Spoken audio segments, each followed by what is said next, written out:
दोस्तों, पहले आप इस वीडियो को देखिए। जियोपॉलिटिक्स के चेसबोर्ड पर अक्सर सबसे बड़े बदलाव खामोशी से होते हैं, लेकिन 14 फरवरी को पूरा नॉर्थ ईस्ट एक विशालकाय जहाज की गर्जन से गूंज उठा। प्राइम मिनिस्टर मोदी जब C-130J सुपर हर्क्यूलिस से असम के मोरान में एक आम दिखने वाली सड़क पर उतरे, तो ये सिर्फ एक लैंडिंग नहीं थी, ये भारत की डिफेंसिव स्ट्रैटेजी में एक पैराडाइम शिफ्ट था। इस वीडियो को देखकर आज पूरा भारत खुश है और प्राउड फील कर रहा है। पर हम सिर्फ लैंडिंग की बात नहीं करेंगे, बल्कि उस इनविजिबल शील्ड को समझेंगे जो चाइना बॉर्डर के इतने करीब तैयार की गई है। नमस्ते दोस्तों, मेरा नाम है ज्ञान प्रकाश और आप सबका स्वागत है मेरे चैनल ज्ञान प्रकाश इनसाइट्स पर। जरा सोचिए, आप किसी हाईवे पर अपनी गाड़ी से जा रहे हैं और अचानक आपके ऊपर से एक फाइटर जेट गुजरता है और उसी सड़क पर लैंड कर जाता है। नहीं, ये कोई एक्शन मूवी का सीन नहीं है, बल्कि ये भारत की एक नई और हैरान कर देने वाली हकीकत है।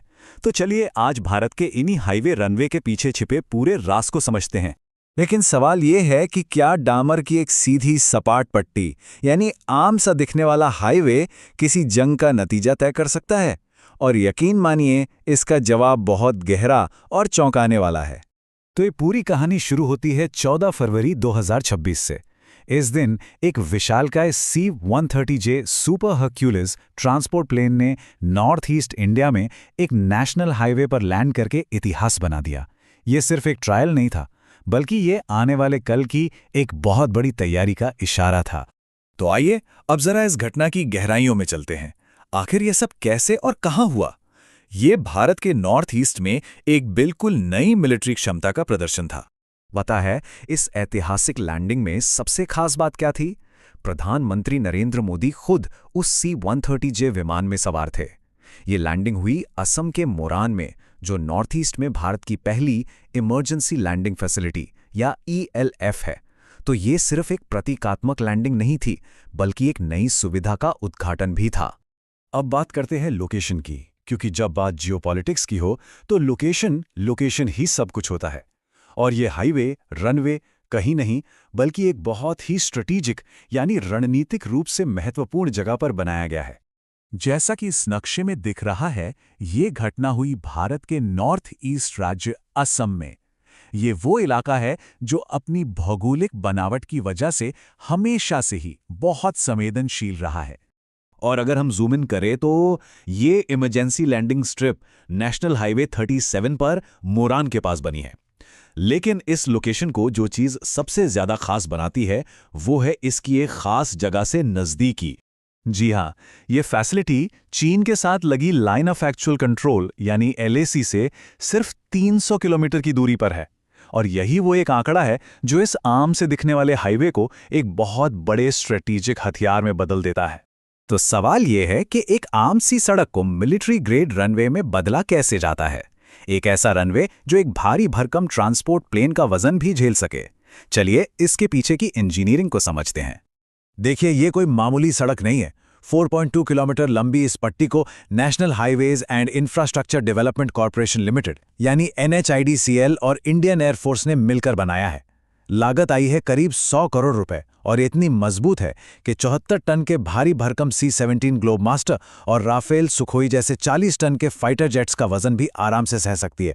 सच में इंजीनियरिंग का एक कमाल है ये। अब आते हैं सबसे बड़े सवाल पर। आखिर इस पूरे प्रोजेक्ट के पीछे असली वजह क्या है और इसका चीन से क्या कनेक्शन है? मतलब एक दूर दराज के हाईवे पर इतना पैसा, इतनी मेहनत क्यों की जा रही है? इसका जवाब छिपा है हमारे इतिहास में और भविष्य की चुनौतियों में भी। देखिए, 1962 की लड़ाई ने हमें एक बहुत कड़ा सबक सिखाया था। उस वक्त खराब सड़कें और एयरफील्ड्स की कमी की वजह से असम का पूरा मैदानी इलाका दुश्मन के लिए एक आसान निशाना बन गया था। लेकिन आज यही मजबूत हाईवे उस पुरानी कमजोरी को हमारी सबसे बड़ी ताकत में बदल रहे हैं। ये हमारी एयर पावर के लिए एक जबरदस्त बैकअप की तरह है। तो इसके सीधे सीधे फायदे क्या हैं? चलिए एक एक करके समझते हैं। पहला, बॉर्डर पर सैनिकों और जरूरी सामान को बहुत तेजी से पहुंचाया जा सकता है। दूसरा, मान लीजिए कि हमारे मेन एयरबेस पर हमला हो जाता है, तो ये रनवे एक सेफ बैकअप की तरह काम करेंगे। तीसरा, फाइटर जेट्स यहां लैंड करके फटाफट फ्यूल और हथियार रीलोड कर सकते हैं। और चौथा, और ये बहुत जरूरी है, इससे एयरफोर्स अपनी ताकत को अलग अलग जगहों पर फैला सकती है, जिससे दुश्मन के लिए उसे टारगेट करना बहुत मुश्किल हो जाएगा। और सिर्फ हम ही नहीं, जियो इंटेलिजेंस एक्सपर्ट डेमियन साइमन जैसे विशेषज्ञ भी यही मानते हैं। उनका कहना है कि ये एयर स्ट्रिप मुश्किल हालात में हमारी एयर पावर को ज़्यादा फ्लेक्सिबल और ज़्यादा सुरक्षित बनाती है। ये एक ऐसी रणनीति है जो हमें दुश्मन से एक कदम आगे रखती है।